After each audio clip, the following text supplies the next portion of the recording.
Right. Pentax just released two new lenses, so I'm going to talk about those today. They're on pre-order, so I don't have them.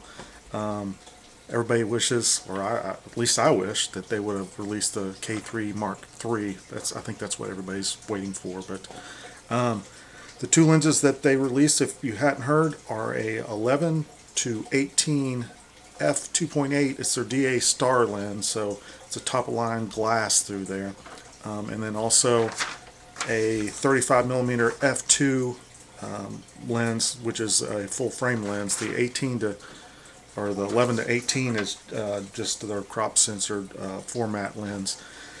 So I'm just going to talk about them. If you hadn't used a DA Star lens before, we'll start off with the 11 to 18. If you hadn't used a DA Star lens before, they put a couple of elements in there that have a extra special coating on there, and the glass in there is just top notch. So everything is like very sharp, very crisp, very the contrast and the colors all like really stick out. So this lens is pretty pricey. It's at $1,400. That's a lot of money.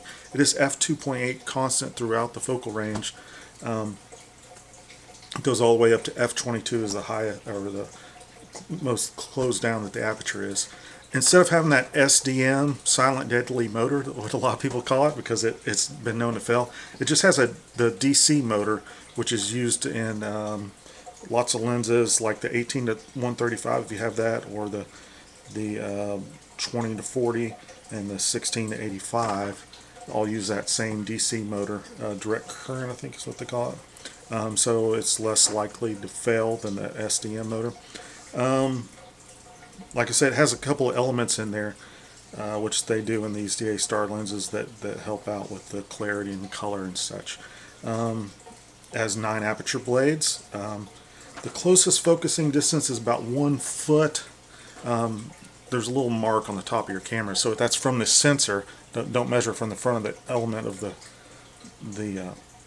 lens. It's from the sensor, so like 1 foot out, if that makes sense. If you're not sure about that, 82 millimeter filter thread, so pretty big filter thread on there. This is a beast. All these DA Star lenses weigh a ton because they've got just a lot of construction going into them, a lot of elements. This one has 16 elements in it. It's 1.5 pounds, so with your little crop sensor camera, that's going to add quite a bit of weight on there. But interesting about this, instead of being the WR, which was the weather resistant, they call this AW, all weather lens. So they changed that up a little bit. I'm not sure. On their website they boast about it being good down to negative 10 degrees Celsius. So I'm never going to be out in that cold of weather. But if you're one of those guys that are out in the snow a lot, Iceland or something like that, that might be something you're interested in. I will not be purchasing this. That's a lot of money, $1,400 US. First off, why? This is kind of like a landscape lens, so when I do landscape, I typically use prime lens. What I like. A lot of people like the zoom lens, but I don't care. I like a prime lens, and I'll have I typically use manual focus when I do landscapes like that. You have all the time in the world, or not all the time in the world, but you got more time than you are with action stuff. So I typically go with a prime lens. So I would have liked to see something else. I should have compared this, some of the specs on this, to that 14 millimeter f2.8. I've been meaning to buy that and try it out. So if you haven't subscribe to my channel, and hopefully I'll get one of those in. I can test it out. But I'm giving you some different options here at like a quarter of the price, even less than that. The Rokinon 14 millimeter f2.8. It's only $250 right now on B&H. And if you want it a little bit wider, there's the 12 millimeter f2.8 Rokinon is $299 right now. Those are both manual focus lenses. If you like to have AF, I've had Sigma lenses. They're prime lenses. These are older ones. They're discontinued, but you can find them used. They have a 20, a 24, and a 28, all f2 point or f1.8. So very nice for like astrophotography and stuff. So I guess that's all there is about the 11 to 18 I was going to talk about.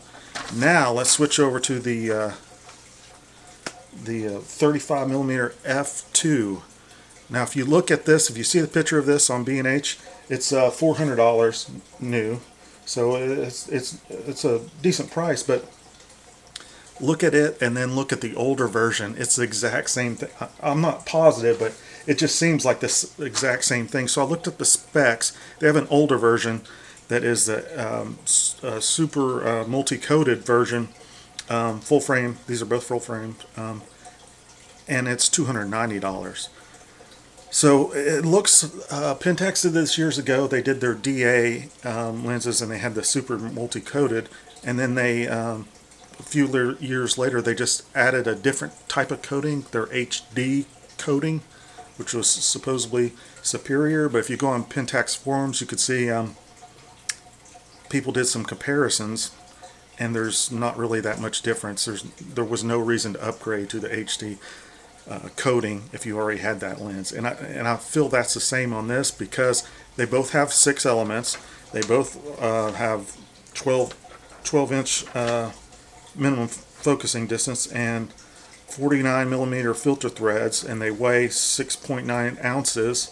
So they're pretty much the same lens. It appears on the surface. So I'd be interested to see if somebody is going to compare that.